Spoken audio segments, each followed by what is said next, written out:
दौर में है। और झूमेंगे नाचेंगे हम खुशियां मनाएंगे कन्हैया है बिहार कन्हैया है बिहार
जिनकी इच्छा है कि हम कन्हैया जी का जन्मोत्सव मनाएं, उठा जरा दरबार में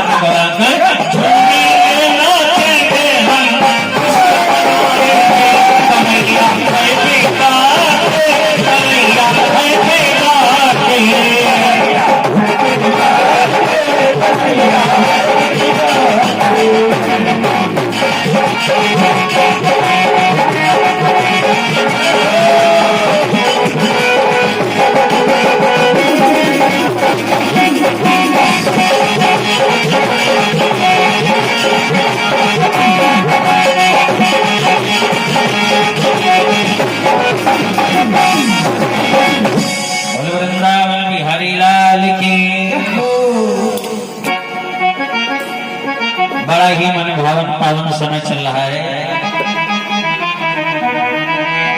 अभी आप लोग बड़ी सुंदर पावन चर्चा सुन रहे थे महाराज जी के द्वारा। कभी कभी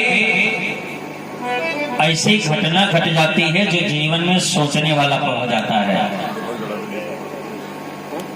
एक बार हम परशुराम मंदिर पर हमारे मनियाओं में बना हुआ है, जहां पर हम हर वर्ष कार्यक्रम करते हैं सावन में, और हमारा संकल्प है वहां का कि जब तक हम जिंदा हैं तब तक वहां पर भागवत चलती रहेगी। अभी पिछले महीने वहां पर एक बुद्ध भाई का कार्यक्रम हुआ, तो हम दर्शन करने गए थे, यद्यपि हमको किसी ने बुलाया नहीं था। और जब वहां पर पहुंचे तो लड़की वाले भी आ चुके थे और लड़के वाले भी आ चुके थे। सौभाग्य से हम भी पहुंच गए। तो जिस लड़के का विवाह हो रहा था उस लड़के ने लड़की से पूछा, जिसके साथ में हो रहा था, उसने पूछा तुम गाना गा लेती हो? लड़की ने कहा गा लेते हैं। तो लड़के ने कहा गाना सुनाओ। लड़की ने ऐसा गाना गाया, लड़का 2 घंटे के लिए बेहोश हो गया। 2 घंटे के बाद लड़के को होश आया, घबरा हम भी गए। लड़के ने जब पूछा गाना गाओ, तो लड़की ने गाना गाया। लड़की ने गाया मैं तेरी दुश्मन दुश्मन तू मेरा, मैं नागिन तू सतेरा। लड़का बेहोश हो गया। 3 घंटे के बाद होश आया बेचारे को। हमने कहा धन्य हो देवी जी, तुमको कोई गाना भी दूसरा नहीं मिला था। तो कभी कभी ऐसी घटना घट जाती है। आओ, बड़ा सुंदर दरबार सजा हुआ है गुब्बारों से। बस कमी है तो केवल कन्हैया जी की, और चिंता मत करिए, बिल्कुल 1 घंटे के अंदर कान्हा जी आप लोगों को दर्शन देने के लिए आ रहे हैं।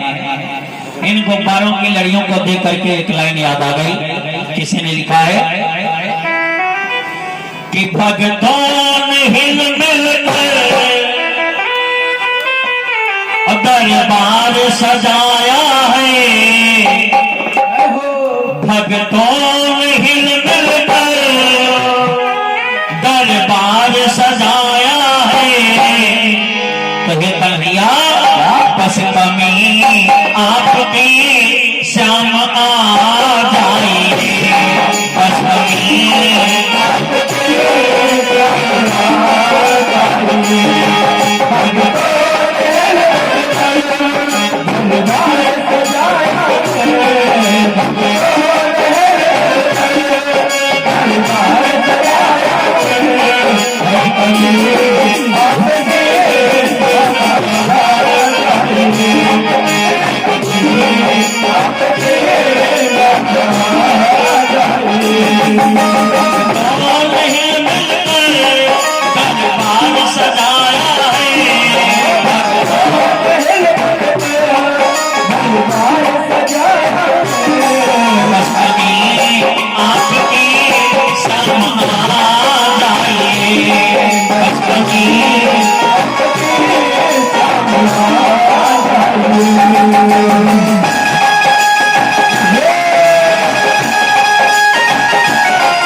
आइए आप भागवत के 10वें स्कंद में प्रवेश करते हैं।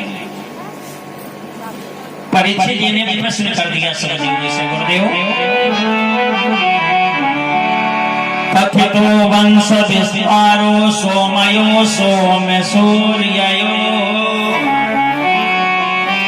गुरुदेव, आपने सूर्य वंश की चर्चा तो विस्तार पूर्वक हमको सुनाई,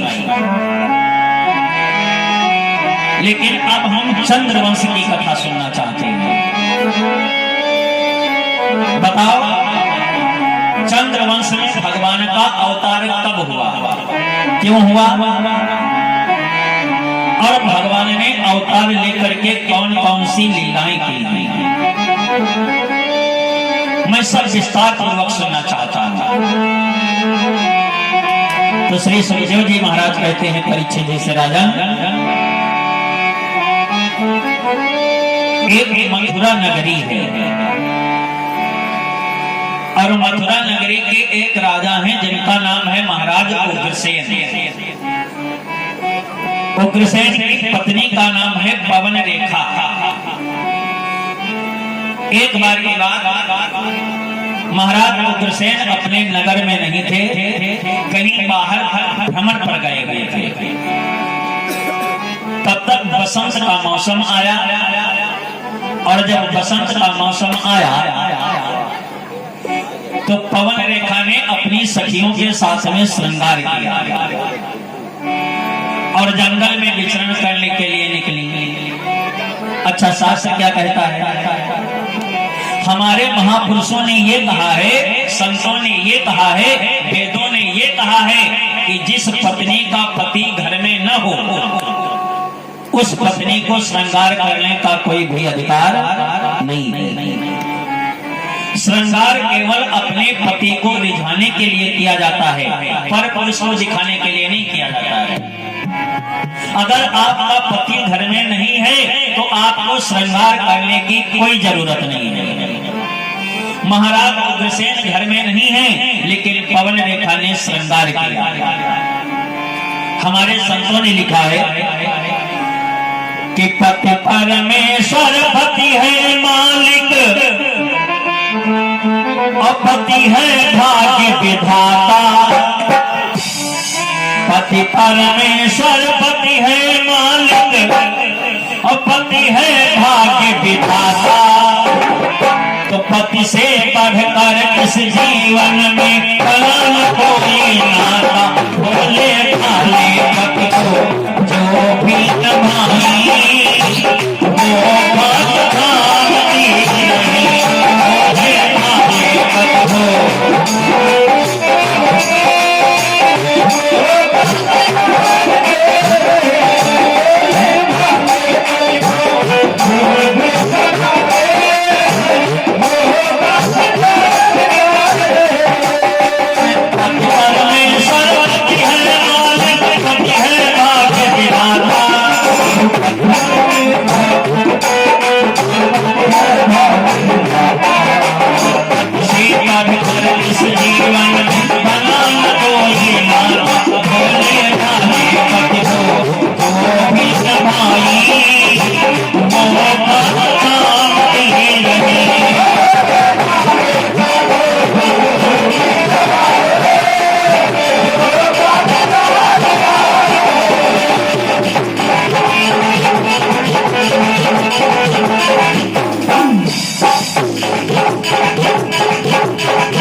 शास्त्र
साथ में श्रृंगार किया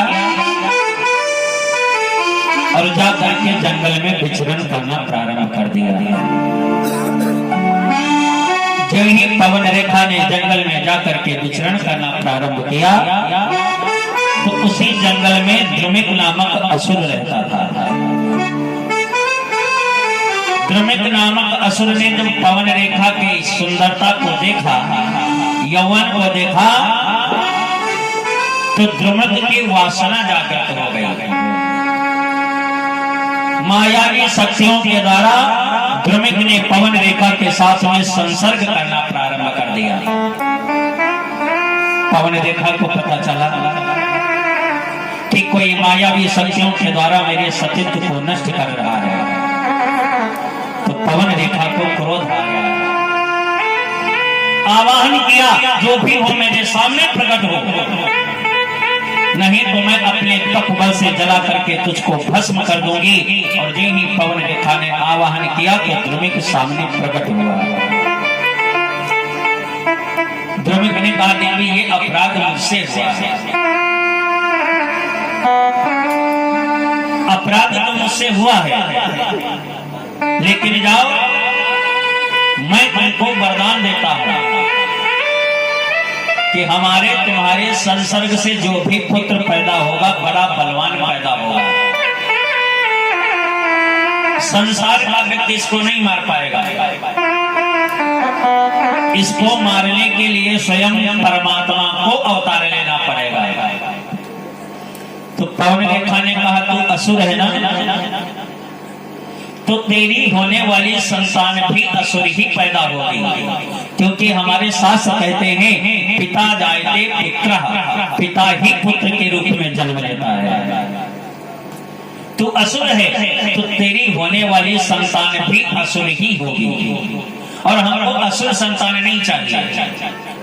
तो द्रुमिक ने कहा, देवी अपराध तो मुझसे हुआ है, मैं मानता हूं मेरी गलती है, मेरी संतान असुर होगी ये भी सत्य है, लेकिन जाओ मैं तुमको वरदान देता हूं, इसको मारने के लिए स्वयं भगवान को अवतार लेना पड़ेगा। संसार में संसार का कोई व्यक्ति नहीं मार पाएगा।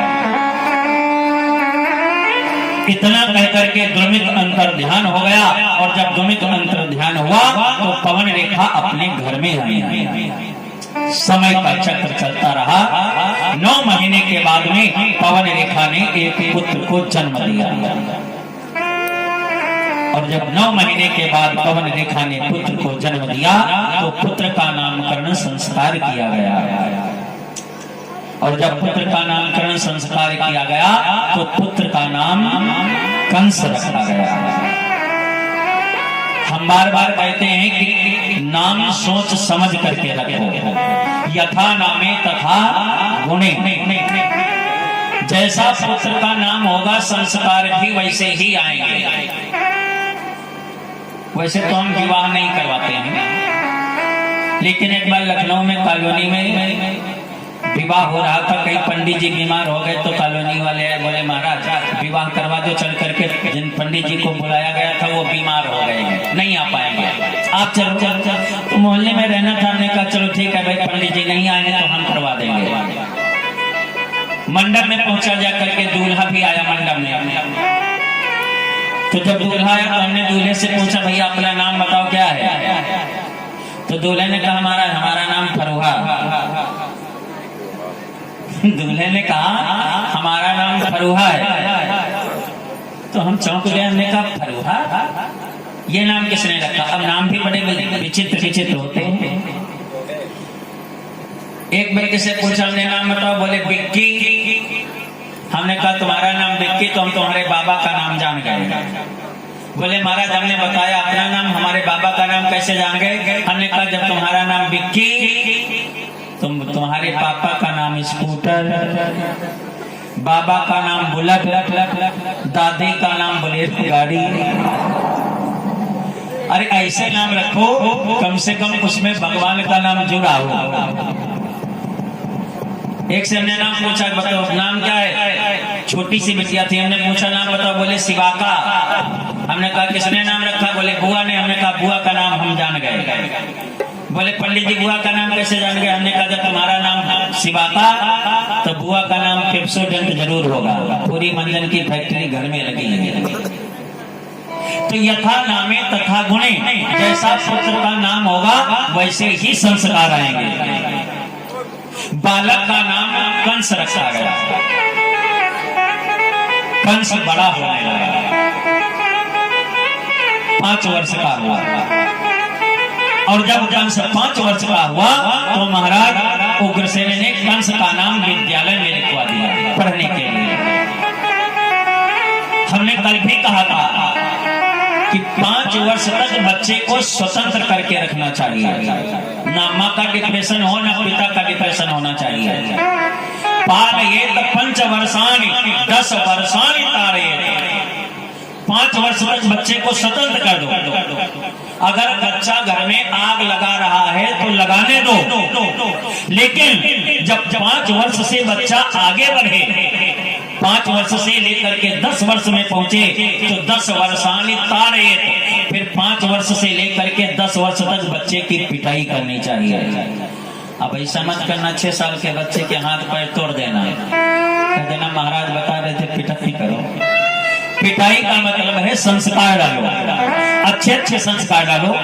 मंदिर ले जाना सिखाओ, सत्संग में ले जाना सिखाओ, तिलक लगाना सिखाओ, कलावा बांधना सिखाओ, चोटी रखना सिखाओ। ये संस्कार होने चाहिए।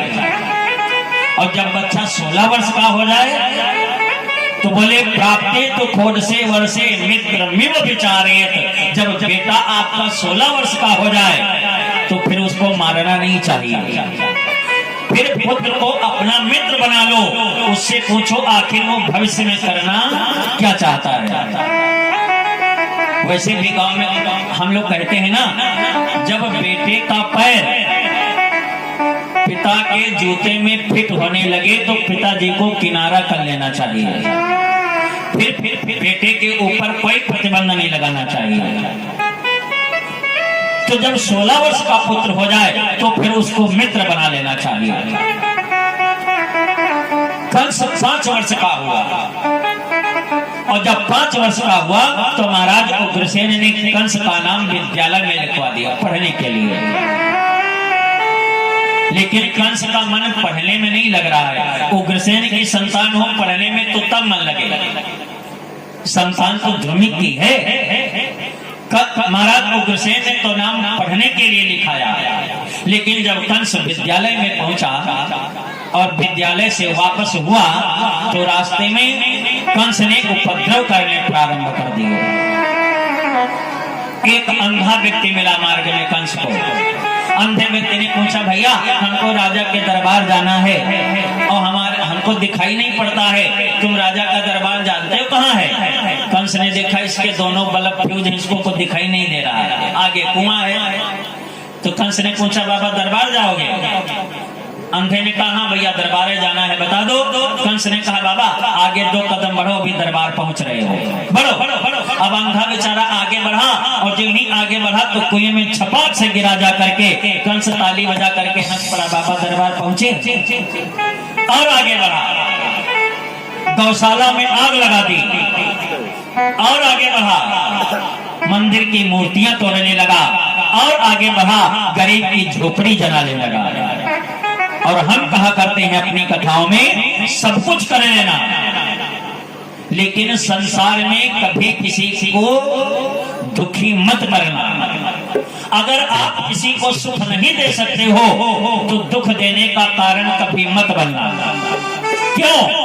क्योंकि भगवान सब कुछ बर्दाश्त कर सकते हैं, लेकिन गरीब की आंखों से अगर आंसू निकला है तो उस आंसू को भगवान भी बर्दाश्त नहीं कर पाते हैं। हम कहा करते हैं कि नहीं चाहिए, अरे नहीं चाहिए दिल दुखाना किसी का,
चाहिए दिल दुखाना किसी का। कंस जितना बड़ा हो रहा है उतने बड़े अत्याचार हो रहे हैं कंस पे। प्रतिदिन कंस की शिकायत महाराज उग्रसेन के दरबार में पहुंचने लगी। राजन, तुम्हारे बेटे ने मेरी झोपड़ी में आग लगा दी। राजन, तुम्हारे बेटे ने मेरा मंदिर तोड़ दिया। राजन, तुम्हारे बेटे ने मेरी गौशाला में आग लगा दी। एक दिन में 100 शिकायतें कंस की पहुंचने लगी। तो उग्रसेन ने कंस को बुलाया और कंस को समझाया, भैया ये प्रजा है और हमारे महापुरुषों ने कहा है कि जासुराज लगी प्रजा दुखारी, जासुराज लगी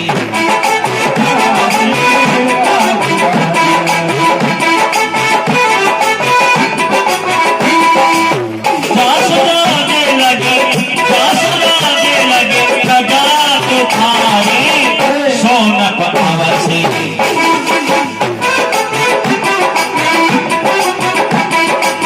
सोनक अवसी नरक अधिकारी, सोनक अवसी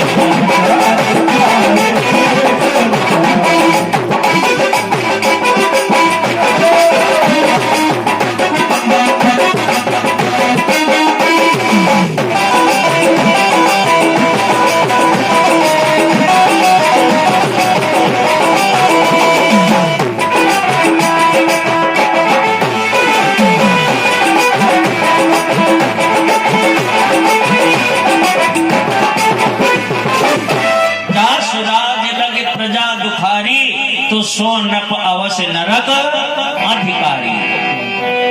जिसके शासन काल में प्रजा दुखी होती है वो राजा नरकगामी होता है। सब कुछ कर लेना लेकिन प्रजा को कभी सताना नहीं चाहिए। लेकिन मूर्ख व्यक्ति को चाहे जितना समझाओ, उपदेशो ही मूर्खानाम प्रकोपाय न शांतये। मूर्ख व्यक्ति को चाहे जितना समझाओ लेकिन समझ में नहीं आएगा। उग्रसेन ने जब समझाना शुरू किया तो कंस ने उग्रसेन से कहा, पिताजी ये तो सबके अपने, ये तो प्रजा है। प्रजा के ऊपर जब भी कोई नया नियम लगाया जाएगा तो प्रजा तो चिल्लाएगी ही चिल्लाएगी। प्रजा के लिए परेशान मत हो। सबके अपने अपने नशे होते हैं, सबके अपने अपने नशे हैं। अरे उनको चमन में आग लगाना पसंद है, लगाना पसंद है।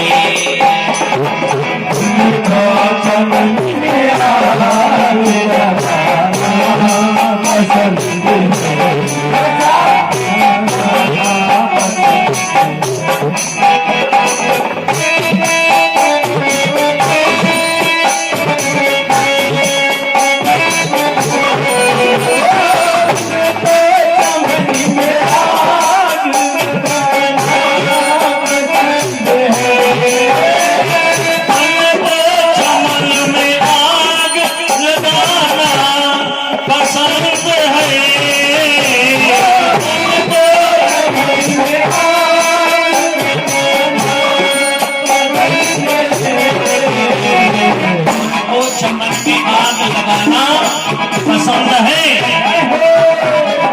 हमको श्याम रंग में, हमको श्याम रंग में नहाना पसंद है, नहाना पसंद है।